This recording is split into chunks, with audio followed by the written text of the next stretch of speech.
السلام علیکم ورحمۃ اللہ وبرکاتہ۔ الحمدللہ والصلاۃ والسلام علی رسول اللہ، اما بعد۔ کسی ہماری بہن نے پوچھا ہے کہ آج کل بہت سی عورتیں نقاب کی بجائے ماسک پہن لیتی ہیں، یعنی یہ کرونا وغیرہ میں جو ماسک ضروری کر دیا گیا تھا وہ پہن لیتی ہیں اور نقاب وغیرہ یا پردہ نہیں کرتی اور کہتی ہیں کہ یہی کافی ہے۔ تو اس سلسلے میں بتایا جائے کہ کیا یہ بات صحیح ہے اور اس سے پردہ ہو جاتا ہے؟ دیکھیے، جہاں اجنبی مرد ہوں وہاں پر عورتوں کو چاہیے کہ اپنا مکمل جسم ڈھانپ کر رکھیں، اپنا پورا چہرہ بھی، ہاتھ بھی مکمل طور پر ڈھکے ہوئے ہوں۔ شرعی حکم یہی ہے، اللہ اور اللہ کے رسول صلی اللہ علیہ وسلم کا حکم یہی ہے۔ اللہ تعالیٰ نے قرآن مجید کے اندر فرمایا ہے، یا ایھا النبی کل ازواجک و بناتک و نساء المؤمنین یدنین علیہن من جلابیبہن، کہ اے پیغمبر علیہ الصلاۃ والسلام، آپ اپنی ازواج مطہرات کو، اپنی بیٹیوں کو اور اپنے جو مسلمان مرد حضرات ہیں ان سب کی عورتوں کو یہ حکم دیں کہ وہ اپنی چادریں اپنے جسموں پر گرا کر رکھیں، یعنی اپنے جسموں کو اپنی چادروں میں، اپنی اوڑھنیوں میں بالکل چھپا کر رکھیں۔ تو اس لیے مکمل طور پر چہرہ چھپا ہوا ہونا چاہیے عورت کا، اور اس کا سارا جسم ڈھکا ہوا ہونا چاہیے، اور اس کے اعضاء بالکل بھی واضح نہیں ہونے چاہیے۔ ایسی چادر یا ایسا کپڑا وغیرہ عبایا جو بھی پہنا جائے، مکمل طور پہ جسم جو ہے وہ ڈھکا ہوا ہو۔ اب یہ جو ماسک ہے، اس سے اس طرح پردہ نہیں ہو سکتا جیسے شرعی پردہ کرنے کا حکم ہے۔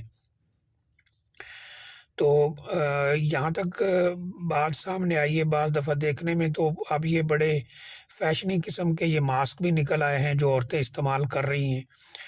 تو پردہ کرنا ہوگا، اصل بات یہ ہے، کیونکہ جب ہم حدیث کا مطالعہ کرتے ہیں تو پتہ چلتا ہے کہ قرون اولیٰ، یعنی پہلے جو زمانے تھے نبی صلی اللہ علیہ وسلم کا، صحابہ اکرام کا، تابعین کا، اس میں عورتوں کے جسم مکمل طور پہ ڈھکے ہوئے ہوتے تھے۔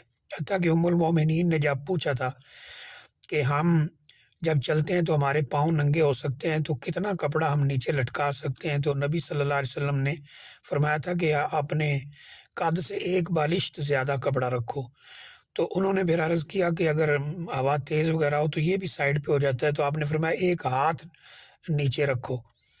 تو انہوں نے عرض کیا تھا کہ اگر کہیں ایسی زمین آتی ہے کہ جو پاک نہیں ہے تو آپ نے فرمایا جب آگے پاک زمین سے کپڑا گزرے گا تو اپنے آپ پاک ہو جائے گا۔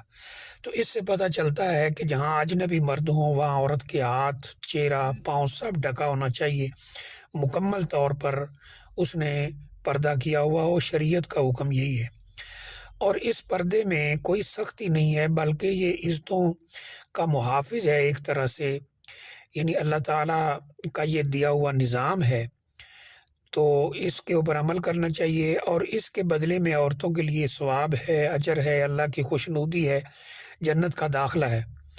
تو اس لیے اس کو بوجھ نہیں سمجھنا چاہیے۔ اللہ تعالیٰ نے جتنے حکم انسانیت کو دیے ہیں ان میں بہرحال بھلائی اور حکمت ہے۔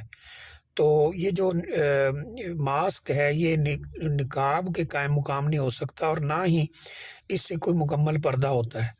مکمل پردہ یہ ہے کہ عورت کا چہرہ، اس کا کوئی حصہ بھی نظر نہ آئے، اور جسم کا کوئی حصہ بھی نظر نہ آئے، جو ماسک کے ذریعے پورا نہیں ہو سکتا۔